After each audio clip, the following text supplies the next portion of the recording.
Évangile de Jésus-Christ selon saint Jean. À l'heure où Jésus passait de ce monde à son Père, il disait à ses disciples: Je m'en vais maintenant auprès de celui qui m'a envoyé, et aucun de vous ne me demande où vas-tu. Mais parce que je vous ai parlé ainsi, votre cœur est plein de tristesse. Pourtant, je vous dis la vérité, c'est votre intérêt que je m'en aille, car si je ne m'en vais pas, le défenseur ne viendra pas à vous. Mais si je pars, je vous l'enverrai. Quand il viendra, il dénoncera l'erreur du monde sur le péché, sur le bon droit et sur la condamnation. Il montrera où est le péché, car l'on ne croit pas en moi. Il montrera où est le bon droit, car je m'en vais auprès du Père, et vous ne me verrez plus. Il montrera où est la condamnation, car le prince de ce monde est déjà condamné. Nous sommes aujourd'hui le 2e jour d'érogation, où par tradition nous prions le Seigneur de bénir les champs, les semences, le temps des semailles, de protéger les récoltes et de multiplier les biens de la terre, afin que nous puissions trouver de quoi soutenir notre vie, et comme le dit quelque part le missel romain, en trouvant sa force dans les biens qui passent, espérer avec plus de confiance les biens éternels.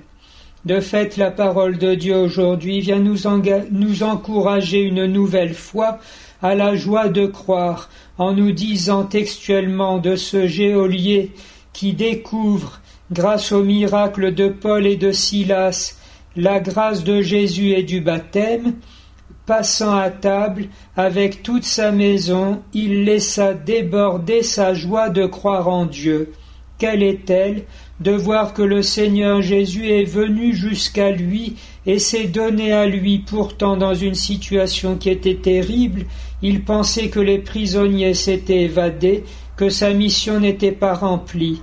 Nous pouvons penser à cette exultation qui nous est partagée avec simplicité par le pape François, dont la devise est précisément « En lui faisant miséricorde, il l'a choisi », ou bien en le choisissant, il lui fit miséricorde.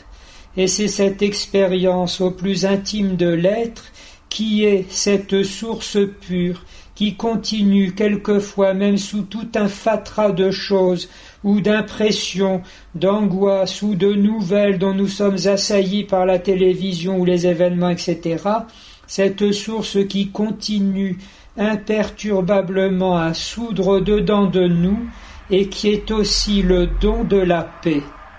L'Évangile nous donne encore plus de précision. Il s'agit en réalité du Saint-Esprit qui commence à jaillir au centre de notre âme comme il procède du Père et du Fils. Voilà pourquoi Jésus dit « Il est bon que je m'en aille ».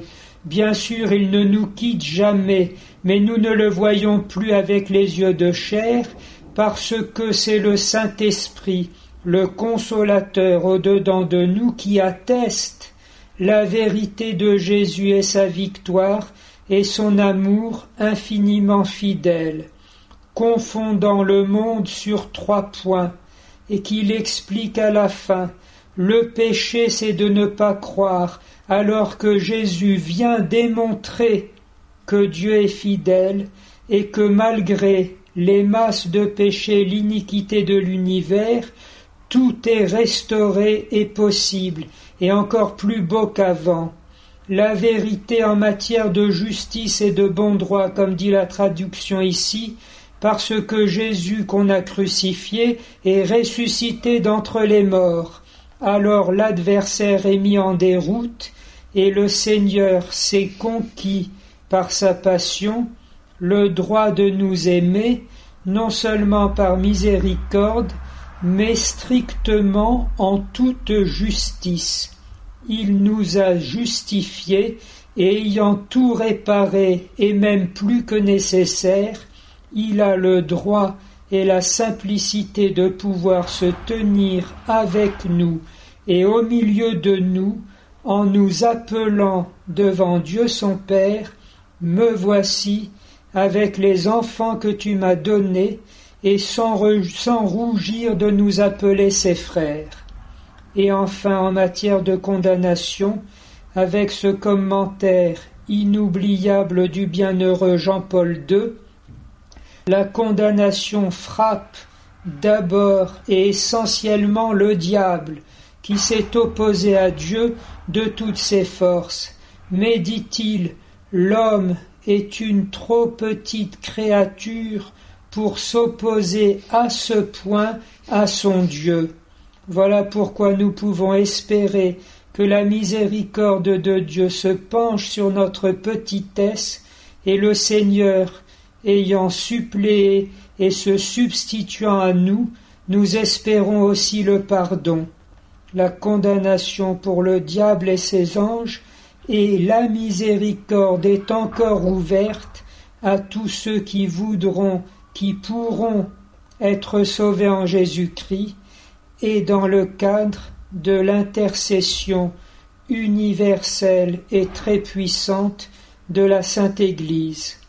À cela nous sommes enrôlés courageusement par ce même Esprit Saint qui, étant l'Esprit de vérité, est aussi l'Esprit de force, celui qui doit mener la mission de Jésus à son plein accomplissement pour que la manifestation glorieuse soit enfin hâtée.